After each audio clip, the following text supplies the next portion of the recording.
اس عنوان کے ساتھ آخری حدیث سنیں، اربع من الشقاء، اور 4 چیزیں بدبختی سے ہیں، شقا سے ہیں، شقاوت سے ہیں۔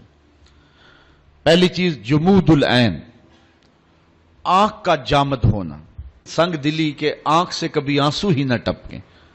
4 صدی کے مجدد بھی ہیں اور محدث بھی، حضرت امام ابو نعیم الاصفہانی، ان کی ایک کتاب ہے معرکۃ الآراء، تصنیف حلیہ شریف، اس کا ایک جملہ مجھے اب یہاں یاد آیا۔ آپ فرماتے ہیں لا خیر فی عین لا تبکی من خشیت اللہ، اس آنکھ میں بلائی ہی نہیں جو اللہ کے خوف سے روتی نہیں ہے۔ اور حدیث میں آتا ہے کہ جو شخص خوف خدا کی وجہ سے رویا اور اس کے پلکوں کے بالوں میں سے ایک بال کی جڑ بھیگ گئی تو قیامت کے دن وہ بال کھڑا ہو جائے گا، عرض کرے گا مالک یا اس کو جنت عطا کر دے یا مجھے نکال لے۔ تو اللہ تعالیٰ جل شانہ بال تو نہیں نکالے گا لیکن اس شخص کو جنت عطا فرما دے گا۔ تو رونا یہ ایک بہت بڑی سعادت مندی ہے۔ اللہ تعالیٰ نے قرآن مجید میں ارشاد فرمایا فَلْيَضْحَكُوا قَلِيلًا وَلْيَبْكُوا كَثِيرًا، بہت تھوڑا ہنسا کرو اور بہت زیادہ رویا کرو۔ تو رونے کا حکم دیا ہے میرے رب نے۔ حضرت داتا صاحب علیہ رحمہ نے اس حدیث کو بیان کیا۔ حضور نے فرمایا راتوں کی تنہائیوں میں اٹھ کے قرآن پڑھا کرو اور قرآن پڑھتے ہوئے رویا کرو۔ فَإِن لَّمْ تَبْكُوا فَتَبَاكُوا، اور اگر رونا نہ آئے تو رونے کی کوشش کیا کرو۔ تو حضرت داتا گنج بخش علی حجویری سے ان کے ایک مرید نے پوچھا حضرت رونے کی کوشش کریں پھر بھی رونا نہ آئے تو پھر کیا کریں؟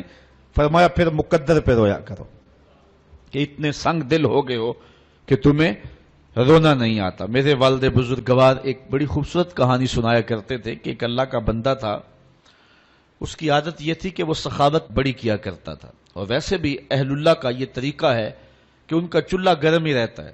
بابا بلے شاہ نے کہا نا اٹھ کھڑک کے دکڑ بجے تے تتا ہوئے چولہا، آن فقیر کھا کھا جاون راضی ہوئے بلا۔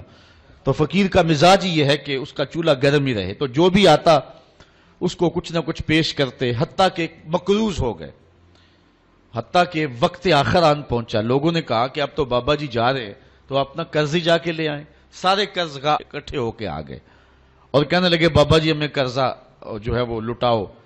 بابا جی کو یہ فکر کھائی جا رہی تھی کہ اس وقت میرے پاس ان کو کھلانے کے لیے بھی کچھ نہیں ہے، میرے مہمان بیٹھے ہوئے ہیں۔ تھوڑی دیر کے بعد بازار سے ایک بچہ کوئی چیز بیچتا ہوا گزرا اور اس نے آواز لگائی تو بابا جی نے کہا اس کو بلاؤ۔ بلایا گیا، کہا یہ میرے مہمان، ان کو دے دو، تو بتاؤ اس کی قیمت کتنی ہے؟ اس نے شکر کیا کہ میں سارا دن گلیوں میں گھوم کر کے یہ سودا بیچنا تھا، میرا ایک جگہ ہی فروخت ہو گیا۔ تو اس نے وہ سارا کا سارا سودا جو ہے وہ ان لوگوں میں بانٹ دیا اور کہا کہ اتنا بل میرا بنتا ہے۔ بابا جی نے کہا بیٹھ جو، بیٹھ گیا۔ تھوڑی دیر کے بعد اس نے پھر اٹھ کے کہا بابا جی پیسے؟ بابا جی نے کہا یہ سارے لینے والے بیٹھے، جب ان کو دیں گے تجھے بھی دے دیں گے۔ تو وہ بچہ کہنے لگا کہ میں تو اپنی بیوہ ماں کا یتیم بچہ ہوں اور میرے گھر کا چولہا اس وسیلے سے چلتا ہے، تو میں تو صبر نہیں کر سکتا۔ وہ اٹھ کے اس نے رونا شروع کر دیا۔ اچھا وہ رویا، اللہ کی رحمت جوش میں آ گئی۔ بابا جی کا کوئی ملنے والا تھا، وہ تجوری بھر کر کے پیسوں کی بابا جی کی خدمت میں نظر دینے کے لیے حاضر ہوا۔ بابا جی نے جتنے بھی قرض خواہ تھے سب کا قرضہ دے دیا، اس بچے کو بھی دے دیا۔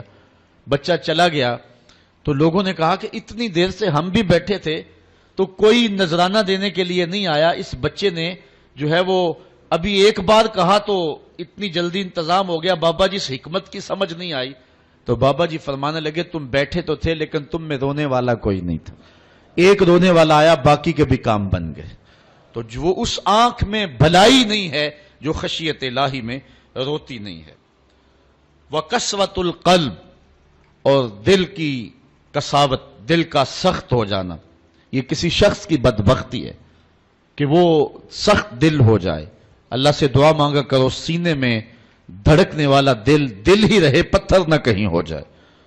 والحرص، اور تیسری چیز شقاوت ہے، بدبختی ہے، حرص، لالچ۔ لالچ بے وقار کر کے رکھ دیتا ہے بڑے بڑے لوگوں کو۔ اس حرص نے، اس لالچ نے بڑے بڑے لوگوں کے تقوی چھین لیے، ان کے علم کا روب خاک میں ملا کے رکھ دیا اور ان کی ساری توانائیاں اور صلاحیتوں کو زائل کر کے رکھ دیا۔ اللہ ہم سب کی حرص سے حفاظت فرمائے۔ چونکہ ہرس ایسا مرض ہے جب لگ جائے تو پھر اس کا علاج کوئی نہیں. رومی علیہ رحمہ جو مرشد اقبال ہیں ان کا لہجہ دیکھیے. کوزائے چشمے حریصاں پر نہ شد تا صدف کانے نہ شد پر در نہ شد. فرماتے ہیں کہ حریص کی آنکھ کا پیالہ کبھی نہیں بھرتا. صدف جب تک قناعت نہیں کرتا تو اس کے دامن میں موتی نہیں آتے.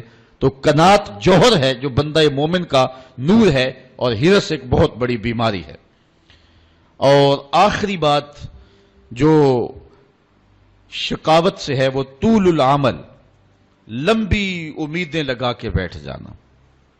مومن کو یہ فرمایا گیا ہے کہ تو اپنی زندگی کو مختصر سمجھ. ایک صحابی کہتے ہیں کہ حضور نے میرے جسم کے کسی حصے کو پکڑ کے مجھے کہا، کن فی الدنیا کانک غریب او کعابر السبیل. دنیا میں یوں رہا کرو جس طرح کوئی مسافر رہتا ہے یا سڑک عبور کرنے والا ہوتا ہے. تو دنیا کے اندر لمبی امیدیں لگا کے نہیں بیٹھنا چاہیے. ہر وقت تیار ہونا چاہیے کہ نہ جانے اٹھنے والا اگلا قدم کہاں ہے. یہ چیز انسان کو فکر مندی دیتی ہے، آخرت کی تیاری کی طرف بلاتی ہے. اور لمبی امیدیں انسان کے باطن کے اندر اجاڑ پن پیدا کر دیتی ہیں. اللہ تعالی ہم سب کو ان نور باتوں پہ عمل کرنے کی توفیق دے.